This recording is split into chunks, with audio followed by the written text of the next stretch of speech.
All right, it's going. All right, so just so everybody's aware, we're going to be recording these moving forward, so the off-site HCN nurses have something they can refer to as well. Lynn Buckholz is up first, covering palliative and hospice conference in Philadelphia in February. Great vacation mecca in February. That's right. Yeah, they had those. Got to see Libertyville. Anyway, so this was a huge national conference. A lot of people have been there like 3 or 4 times, so it gets better each time, I think. And it gets better for me because they incorporate pediatrics more now and the pain and palliative and hospice side, so it's great. I have just a few things I'm going to talk about, and the first one is throughout the conference was a lot of talk about cost and how they're going to cover pain and palliative for pediatrics. I guess it's a big issue.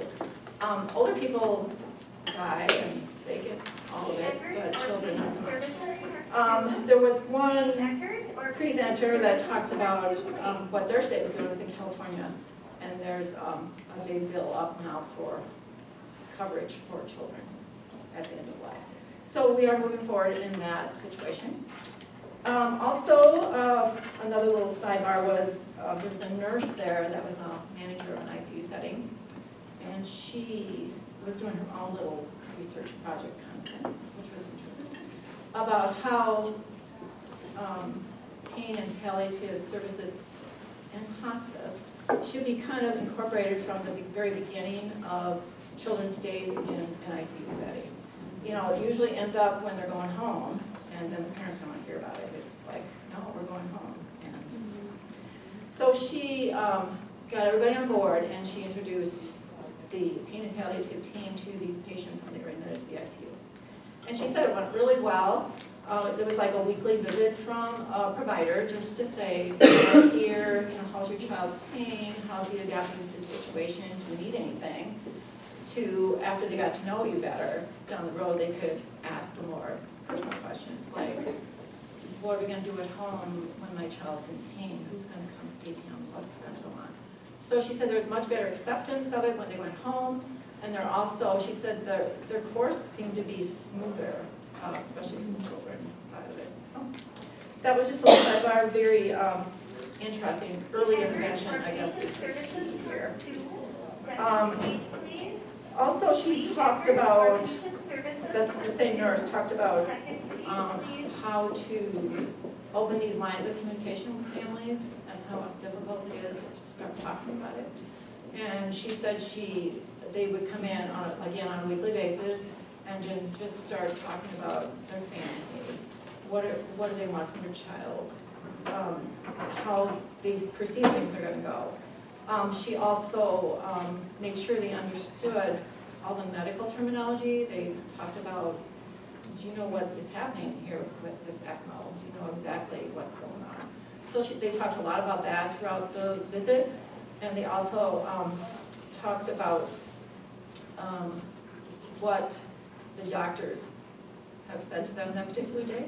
Like, Not doctors like me, you mean other doctors. They would come in and say, la, la, la, la, be gone, and then they would try to come in following the doctor's visits and talk to them about what they perceived the doctor said. Sometimes they didn't match up. You told them one thing, they didn't hear it, and then they straightened it all around. So she said it was really a great learning experience for her, and she hopes that other settings will go to that. I know it's probably hard to get that innovative, but that's very exciting. And then she also talked about families and who was going to make the decisions for the child. She briefly brought that in, which, again, we don't think about. We always say, oh, of course the parents are. Not always. There's always like extended families and things involved, but she was mostly going toward the child. And after the child gets to a certain age, and if they're alert at all, they may have a different thought on what they want. They may not want the pain meds that make them feel nauseous or make them unconscious or just blurry-eyed. They may not want that. And they may not want that test, and they may not want this, that, and the next. So she did talk about that and how that can just really snowball down the road. So she was all for incorporating, especially the older child, into his plan of care and what going on. So, again, I think we forget sometimes, parents just, and we do too, here you go, this is what we're gonna do, not so much. The biggest thing in the conference that I thought the greatest session was the lady that talked about grieving. That was her whole premise, how we grieve. And I know we all think we know how we grieve, probably a little bit. And she took a survey of what is the theory that you were taught in school. So anybody here? The 5 stages? Exactly. And I bet 50% of the audience, it was a big group, said it was the 5 stages. And I guess first thing I think of is that as well. But there's a lot of new studies out there, and she went through the newest, she thought the bestest one. And it really made, oh wow, it was just an awesome speech. And it's something we can incorporate in our daily lives, I think, and with our patients. So she went off of William Worden's 4 tests of mourning. And his premise is that a death ends a life, but it does not end a relationship. So with the 5 stages, you pretty much go through these stages, cut and dry, you can go back and forth, up and down. But at the end, it's done. And you kind of like forget. You're supposed to like forget this person you spent 30 years with, 40 years with, or your child, not so much. So these stages of mourning were, the first one is to acknowledge all the losses and changes and challenges. So you first have to accept that this is happening to you. And this may last weeks or months, depending. There's no slides for today yet, for then. Yeah, no. Just me. The second stage was to experience the pain. And a lot of people try to numb that pain and not experience it by saying, I'm okay, I'm fine. Or they drink, or they use drugs, or they do whatever, but they don't really experience the pain. And she went on to say that it's okay to say, I am very sad about the death of my husband, my child, or whatever. It's okay to say, I'm in pain over that. She's not really depressed, she's in pain, she's experiencing pain. The third was adjust to your new environment without that person. And that probably, I think, would be, I've gone through some deaths in my family, but the hardest thing, because everywhere you look, there's that person in the bedroom, the toys, the medical stuff that's still left, people talking about it, just all those things. Even like a number that comes up on a phone, you go, oh, it hits you every day. So those things are an adjustment for you in your life. And then the last stage is to reinvest that emotional energy and to remember the relationship. So in this theory, they want you to remember it. They don't want you to forget it, they want you to remember it. So reinvest all that energy you have left after that mourning process and reinvest it in that person. So you can say, oh, I'm going to put up a collage of my child on the wall. Some people carry it too far and keep the bedroom intact, for instance, that's not real healthy, but you can remember the child in other ways. Like, oh, his birthday is next month. We're all gonna get together with the family and celebrate the day that he came to us. I have a friend whose auntie died, and she's like really special in her life. And every year on the birthday of her death, they go out and drink margaritas, that's what she liked. So, and they talk about her, and it's a thing so they don't forget. Let's see. Another way to remember about that person and not forgetting is to have a legacy. And that's something I think all of us can help our families with, especially ones that are dying. You can do, the older people can do their own legacy. Teenagers can do their own legacy, like write a poem, write a goodbye letter, do some artwork. And I think the child that did the song, oh wow. Yes, Zaxel, yes. Yeah, that guy.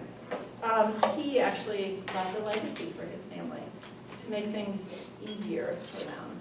To do a legacy, you know, it makes it easier a bit for the patient because they're doing something, they don't feel worthless, and they know they're gonna help their family down the road. For little people that can't do their own legacies, mothers can do legacies for the child, like handprints, recording their voice, that kind of thing. One of the little people that I lost last year, his legacy, as it were, which we didn't know it was, but now I think about it, it was. He's a Lego guy, and he did Legos, and he was missing a hand, so he had an artificial hand, so doing the Legos was like amazing. And before he died, he had this big old Lego thing. And I see they're gonna do a walk for him coming up down the road here, and that Lego thing, which is him, his legacy, is incorporated into the walk, which is really cool.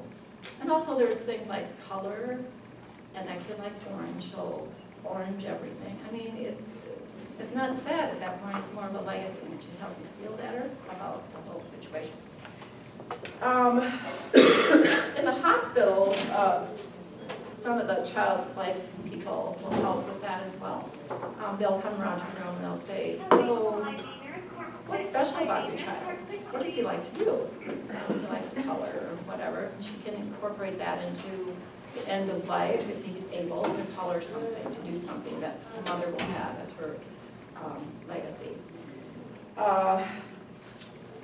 Anybody have any children that they've seen out in the field that had a legacy of some sort? It's kind of a cool one.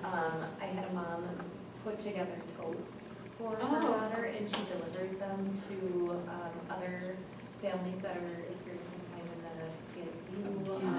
And they're just full of like necessities, so That's awesome. blankets and water bottles and energy bars and these things that they might need. Yeah. So she's able to kind of extend her legacy there. And that's a really good point. A legacy can be a charity work for that disease or help people in the same situation. So a lot of families will get into that. They do the walks and all that. So that's kind of a legacy for their child. So legacy work is pretty important. And I think of my grandmother when she died. I didn't realize it was but she wrote this big long thing about her life, and she gave it to my mother. And it's her legacy. I never thought about it until this lady was speaking. So it's kind of an important thing, and we can really help our families with that. You know, subtly say, you know, as you get close to these families, so what kind of thing would you like to do with your child while we have this time? And I'm sure they'll come up with something for them. And that's really all I have. That was the best part of the whole thing, was that little talk she gave. But I also have another thing that I'll pass out here. It's a professional quality of life scale that they give their nurses like every 3 months to see where they're at with their own personal being. Yeah. And it's just some questions, and then there's a scale. And at the back, it's that you have compassion and satisfaction, which I hope most of us, that's where we're at. And the second one is burnout, which, yeah, we all kind of know what that is. And then the last one is secondary traumatic stress. It sounds pretty awful, but if you did this every day, I suppose you could end up like that. So they take care of their nurses really well. They do this every 3 months and kind of keep track of everybody. So any questions at all?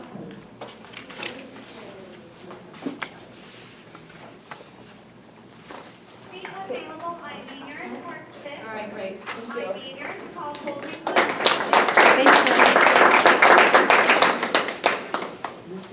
All right, I understand we have slides for the next presentation. All right.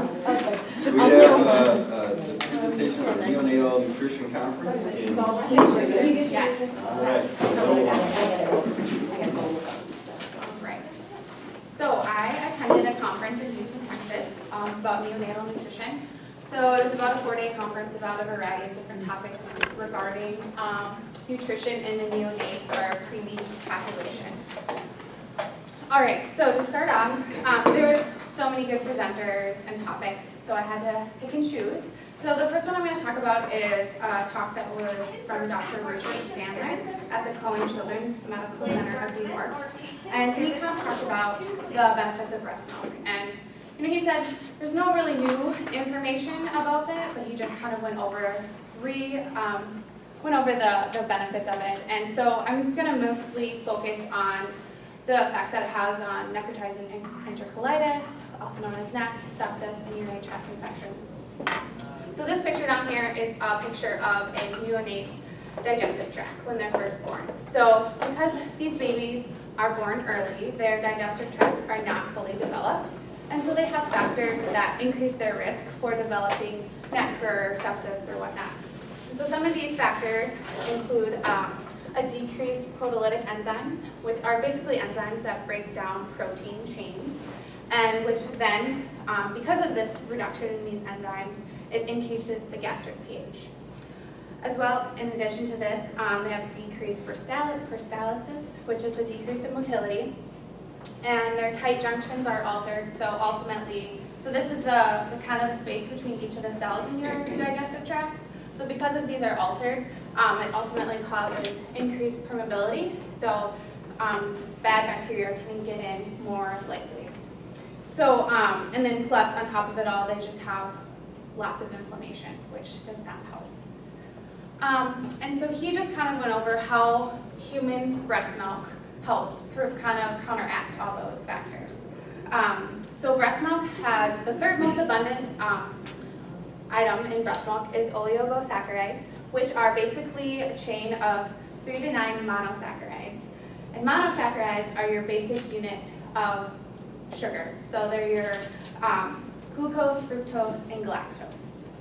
And so these help, as it says, prevents adhesion of bacteria to the epithelium, so the cells in your digestive tract. And in addition to this, they are prebiotics, which is basically feeds the good bacteria in your gut, so it can increase the good gut flora in preemie babies. In addition to this, breast milk contains lactoferrin, which is a protein, and it binds iron, which the bacteria need, so that also helps. Lysozyme, which is an enzyme, and as you can see, it can cause cell death of microorganisms. And lastly, secretory IgA, which is another protein, and it prevents antigens from entering the epithelium as well. So just all these different factors help contribute to preventing NEC and sepsis, and so which is why using breast milk in NICUs are so vital and important. And so in the NICUs, they really talked about how they're really pushing for breast milk in every single baby, and even NICUs are even starting to use donor breast milk banks. So women can donate their breast milk if they have freezer fulls of it, and then that milk is pasteurized and then used in the NICU for babies that maybe mom doesn't want to breastfeed babies, or mom isn't producing enough milk, or there's some medical contraindication not to use mom's breast milk. And so because it's a donor milk, it does have to be pasteurized, and so they were looking at what effects that has, all that good stuff in mom's milk, what the pasteurization has on that. So this graph or table just shows the levels of untreated human milk, and then after it's pasteurized, and then the percent remaining. So as you can see, pasteurizing human milk does decrease some of that good stuff in it. And so that can, but he then talked about donor milk versus formula. So, and this is a meta-analysis of a bunch of studies that kind of looked at that. They looked at babies given donor milk and then babies giving formula. And as you can see, there was a significant still decrease in the risk of NEC if you use donor milk. So even though some of the good stuff in the human milk is decreased, it's still better to use donor milk versus formula. All right, so the next talk was by Dr. Stephen Abrams. He's a professor of pediatrics at Baylor College of Medicine. And him and his dietitian talked about nutrition post-discharge. And so they kind of went over why these babies have suboptimal nutrition at discharge. You know, a lot of times they're fluid restricted, they have low nutrients at birth, limited parenteral nutrition, you know, the list goes on. So they really talked about the importance of having good communication with all the caregivers that are taking care of these babies post-discharge, and especially in regards to their nutrition, so that we can continue to allow them to grow and to develop.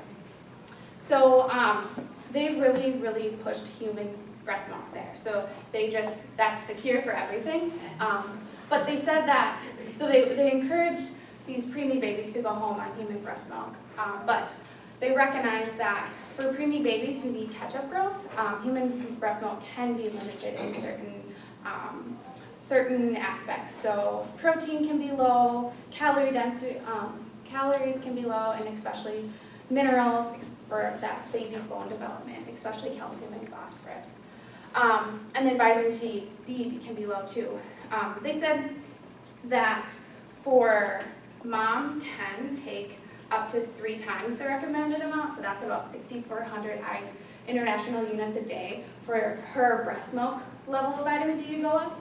So that's a very significant amount, and so they're just recommending to definitely try to supplement in these babies. And so it was kind of interesting to hear that. And so this is what they recommend for kind of post-discharge for these babies.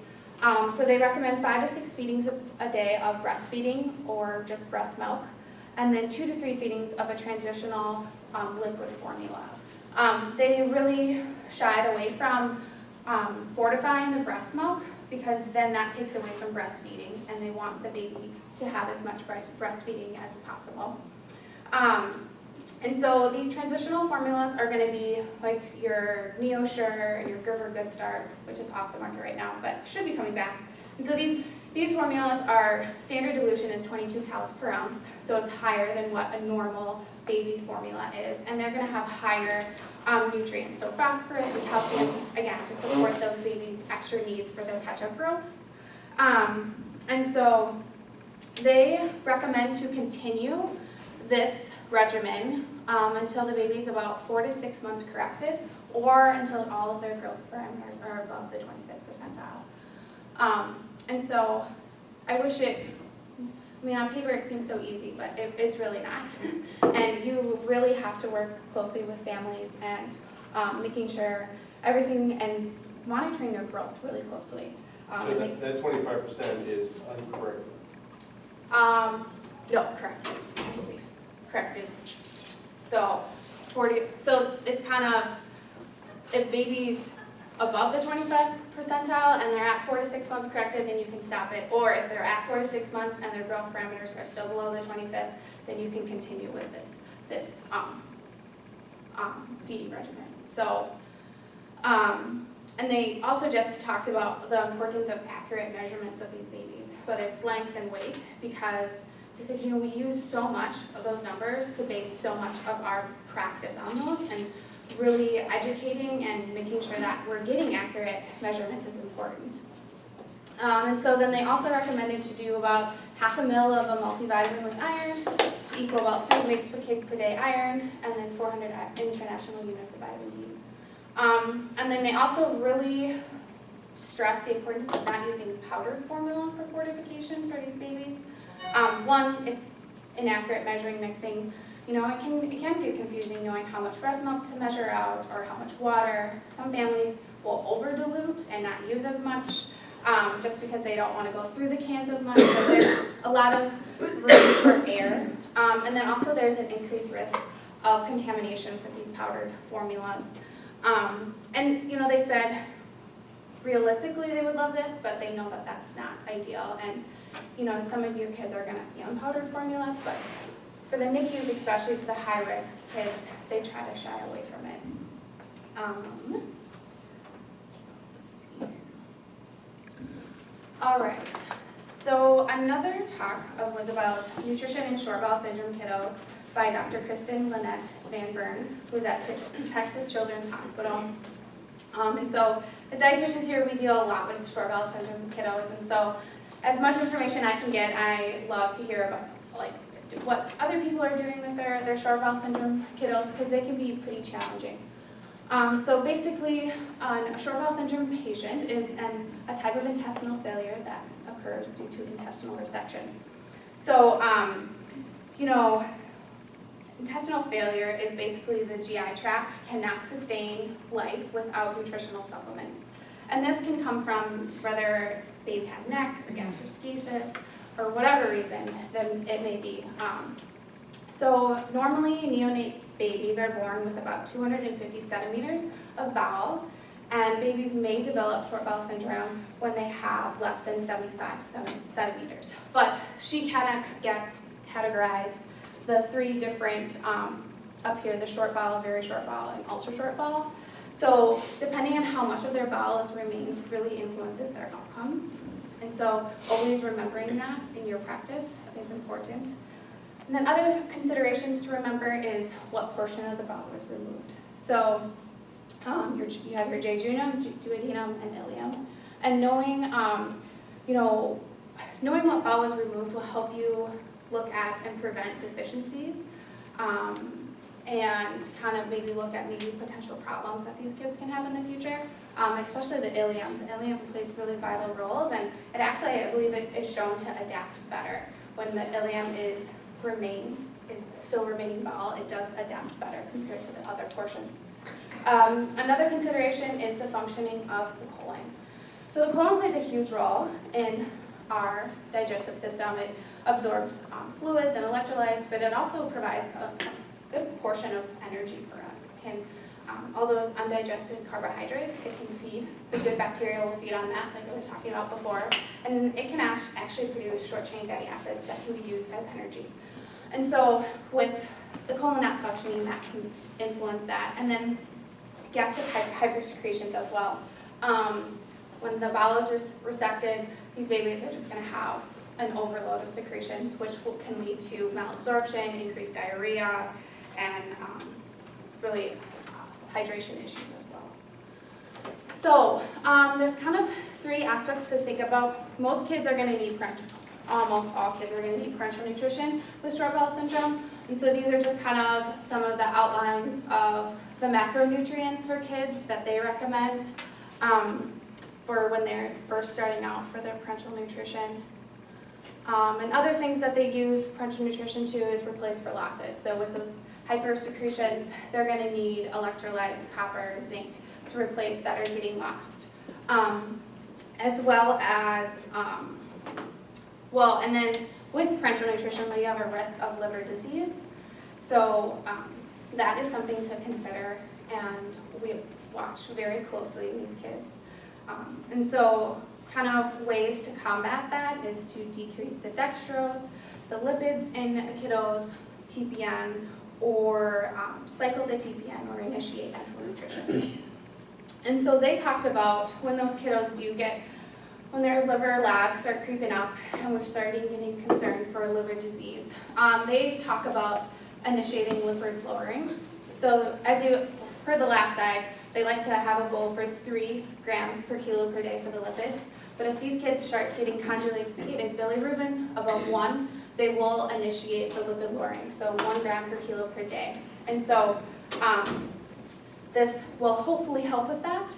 But if it still does not, then you can start Omegavan, which is not FDA approved right now, but it can be used as an FDA approval trial or a compassionate-based usage. So basically, you have to meet certain requirements before you can get Omegavan. And per them, there is a standard you can only use 1 gram per kilo per day of the Omegavan. And the Omegavan is an omega-3 based fat lipid. And they also talked about SMOF, which is kind of mostly used outside of the US and is something that's coming up in the future, and it's 30% soybean oil, 30% MCT, 25% olive oil, and 15% fish oil. And it's basically, they kind of categorized SMOF as a prevention and Omegavan as kind of a rescue drug. So they're hoping that maybe this can get approved or in the US and maybe be used in these kiddos. And another part is enteral nutrition. So enteral nutrition, like it says, helps to limit the needs for parental nutrition, which helps to decrease the risk of liver disease. And it's also super essential for the adaptation of those short bowel syndrome kids' small intestines. If you think about it, if you don't use your small intestine, you're going to lose it. So they really talked about the importance of that. And then, and there's really no consensus of best timing or what formula to use for these kiddos. They do use breast milk in the NICUs, and then afterwards, there's debate if, maybe intact proteins are better for the gut, but then you have a greater chance of intolerance, so an elemental formula may be more appropriate. And then they also talked about continuous versus bolus feedings. Bolus may not be tolerated as well as continuous, but you also lose a high percentage of fat in the tubing when you have continuous feeds, so ultimately you're losing calories. So it's kind of tough. And then also stool output with kids, you're going to have high stool outputs with these kiddos. And there's, again, no great consensus on what's too much, but generally they said about 30 to 50 mils per kilo per day. And then lastly, they really talked about oral nutrition, and they really try to get all of their kids eating something a little bit orally before they discharge to prevent oral aversion in the future. And so they start kids initially at 1 hour of the volume of a continuous feeding. They'll have them try to drink that, and if that goes well, then they'll increase the volume and frequency. And I asked, I said, well, how lucky are you to get the kids to drink the elemental formulas? And they said, they don't really know much difference because they haven't really had a normal formula, so they said they've had pretty good luck with it. And then solid foods, they just say to incorporate very slowly. They recommend to start with vegetables or meat and make sure that there's not sweet in the word. So you want to avoid the concentrated sugars because that can increase dumping and outputs. Avoiding lactose just because of their limited lactase that they have. And then caution with fruits. Stone fruits are generally better accepted, so that's bananas and peaches and whatnot. And then fiber, also be cautious of because that can increase bloating and gas and whatnot. And really, again, this makes it seem like caring for these kiddos are so easy, and it's really tough. And a lot of it takes a whole big team and collaborative, and sometimes you just kind of have to make changes and see what happens. And sometimes they're good, and sometimes you take 5 steps back. So it's just a huge game, but I do like caring for these kids. It gives me a little bit of a challenge. And then lastly, I just really thought that this talk by Dr. Joseph Garcia Prats, who was a professor for Peds and Ethics at Baylor College of Medicine, really related to PHS here. He really talked about supportive family in the NICU, but so many of these things we can be related back here to PHS because we well know that those social issues and the misunderstandings do not stop once they discharge. They continue at home. And so he kind of went over the sources of conflict in these families, parents' background, their baggage, what they expect of us as caregivers. And then the emotional state of these parents. They've been going through a lot, and always recognizing that is important. And then so suggestions that he had to support these families is really try to walk in their shoes. It's easier said than done, but really trying to have empathy for these families. And really listen, not with your ears, eyes, and heart. Listening not only what parents are saying, but what they're not saying. And eyes, watching body language, who comes to meetings, who comes to care conferences. He told a funny story, like this family brought in a huge extended family, and the people that actually sat at the table were mom and dad and grandma. So he's like, who do you think ran that meeting? It was grandma. So just really, trying to pick up on those little details is important. And then lastly, listening with your heart. And I think as clinicians and as medical professions, we have a tendency to deliver science and the facts. And sometimes it's important to listen with your heart and deliver things from your heart as well. And then outlining expectations early on in the relationship is vital. So then both sides know what is expected. And then be yourself and recognize you're not always right. And then lastly, I thought this was really cool. He talked about, this was an article written in the Journal of the American Medical Association in September 2015. And it was written by a group called the POST Group, which is Parents from the Other Side of Treatment. Basically, it's made up of healthcare professionals who regularly communicate with parents of sick children and who are also NICU parents at one point. And so they kind of talked about how to support these parents and gave kind of 10 rules to play by in the NICU, but I think they're also very relatable to PHS. Not saying that we don't do these here. I mean, I hope we're saying our patients' names and know the sex of our kiddos, but I think, one that really stands out to me is embracing silence. For me, I try to help families, and that silence can be hard for me because it is awkward and it can be, very uncomfortable. But I think sometimes silence is the only thing that you can offer to these families, and recognizing that that's okay is good. And then lastly too, knowing how important you, so as providers, are to me, the family. And I think we can get lost sometimes. Sometimes we have difficult families that really push our buttons. And no matter how many conflicts we have or disagreements or whatever it may be, we always need to remember that they truly appreciate our work and what we do for their child. And even though it may not be apparent, they truly do. So yeah, I thought that's really all I have for you. And do you have any questions? Yes. Was there anything on the use of probiotics to prevent neck and preemies? They talked about that. But it's all kind of, it's all like, they know that it could be good, but no one is have enough balls to do it. Like really to do it in the short term. Like they're nervous because it's increased risk. They could get sepsis from probiotics or whatnot. So it's out there and people are talking about it and I think considering it, but I don't think it's a very common practice at this point. I think it will be in 10 years. Yeah. But they need to get more data Exactly. to justify it. Mm-hmm. So I think there's definitely more to come. And there was a huge big talk about the microflora of a baby and talking about how that influences different things. And so it was a little over my head, but it was still really interesting. So, but yeah, more to come on that hopefully. So the focus of the conference, I know, is on the nutritional aspect. Do they talk at all about the delivery methods or the issues or any Like what new and pumps or challenges that families face when they go home? right? I You know. deal with a lot. Well, they briefly talked about like the importance of making sure that families know about pumps and whatnot. And I'm like, can we please talk about that a little bit more, because that is not really educated to families and it's really a struggle. And so unfortunately they didn't talk about that as much, but I wish they would have. And I wonder how much compliance plays into the fact of I mean, I easy think delivery. there's a gap there between going home and from the hospital, because there needs to be more education. Is breast milk donation a big thing in Minnesota? Is it kind of widespread, or? Is that I think it's pretty widespread. I know when I worked in the EU, they did donor milk.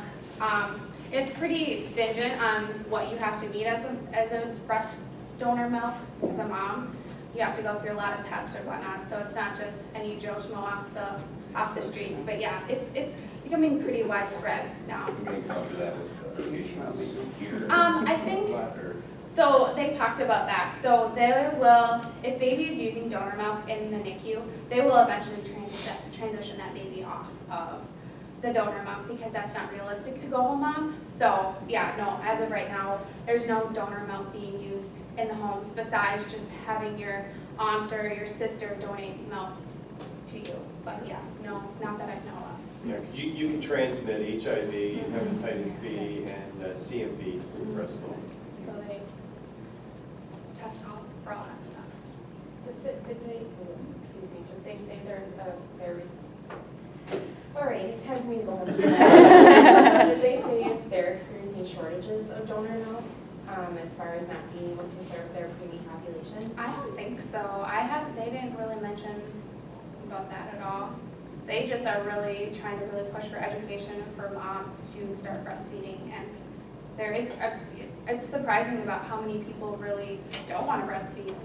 You have Just to wanna realize in use- the hospital, these babies, I mean, these little tiny babies are getting fed, 10 milliliters Yeah. every 2 hours or something, so it's very small amounts. So. Yeah, and sometimes It's mom's not not much. even producing milk at that point, and she can only get a mill or 5 mils out, but, so yeah, but, yeah, no talk about shortage of donor milk, so. I don't think all NICUs are using donor milk, I think probably the bigger ones are, but at this point, I don't think so. I think it's fairly prevalent, but the take-home message is don't buy your donor breast milk while being. Yeah, no. Exactly. So, well, thank you. Thanks.